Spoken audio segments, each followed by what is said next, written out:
Haleluya! Pujilah Allah dalam tempat kudusnya, pujilah Dia dalam cakrawalanya yang kuat. Biarlah segala yang bernafas memuji Tuhan. Haleluya!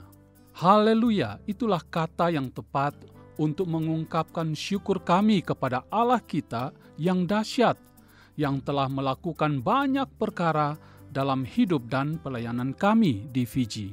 Pertama kali menginjakkan kaki di Fiji dan bertemu dengan orang-orang Pasifik, tidak membuat kami seperti orang asing yang sedang bepergian di suatu negara yang baru. Wajah dan budaya orang Fiji hampir sama dengan saudara-saudara kita di NTT. Mereka adalah orang-orang yang ramah dan suka bergaul. Gereja yang menerima kami sebagai mitra kerjanya juga adalah gereja yang sangat terbuka bagi penjangkauan jiwa-jiwa yang terhilang.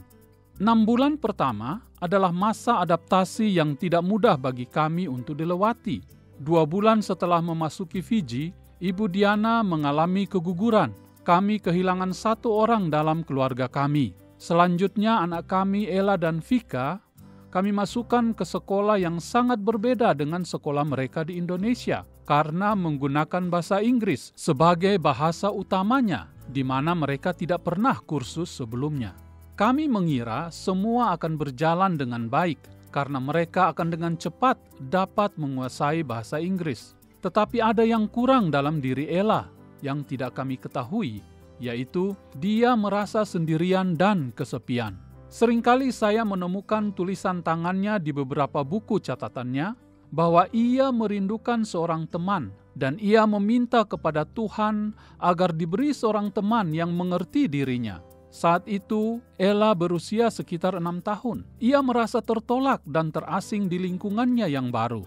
Kami baru menyadari perubahan itu ketika ia tidak lagi menjadi gadis gesit yang periang seperti biasanya. Bahkan ia cenderung egois dan mau dinomorsatukan dalam segala hal. Akhirnya, kami melakukan pendekatan secara pribadi dan berdoa dengannya. Kami juga memberi pengertian bahwa Yesuslah teman yang baik, yang tidak akan meninggalkan dia. Puji Tuhan, setelah melewati 2 tahun, akhirnya kami melihat sedikit demi sedikit perubahan dalam dirinya. Kami bersyukur untuk cara Tuhan yang membawa jiwa-jiwa terhilang untuk datang kepadanya melalui pelayanan kita bersama. Seorang istri hamba Tuhan memperkenalkan kepada kami seorang bapak yang mengalami mujizat kesembuhan setelah hampir mati karena meneguk minuman keras yang dicampur dengan obat racun tikus.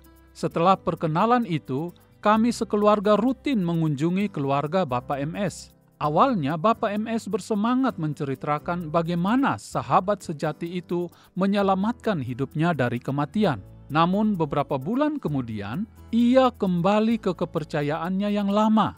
Hal ini tidak membuat kami berputus asa, tetapi kami terus mengunjunginya. Puji Tuhan, melalui kunjungan rutin kami, akhirnya istri dan ke-7 anak Bapak MS membuka hati untuk menerima sahabat sejati itu tinggal dalam hidup mereka, dan mereka siap untuk dibaptis. Bahkan ibu mertua yang bernama JB dari Bapak MS juga mulai membuka hati untuk dia. Setiap Jumat malam dan Minggu pagi, adik ipar dan keponakan dari Bapak MS datang juga untuk mendengar kabar sukacita di rumah Bapak MS. Selain mereka, kami juga sedang mengunjungi Bapak AI. Ia sangat rindu belajar kitab kehidupan dan sewaktu-waktu mendengar radio rohani. Tetapi istrinya, VZ, sangat menentangnya dalam mengenal kebenaran. Tetapi kami percaya bahwa Bapa yang penuh kasih itu akan melembutkan hati ibu ini. Dan bukan saja untuk dia, tetapi untuk semua orang yang menentang kebenaran akan mengalami kebenaran itu sendiri yang mampu memerdekakan mereka dari kegelapan.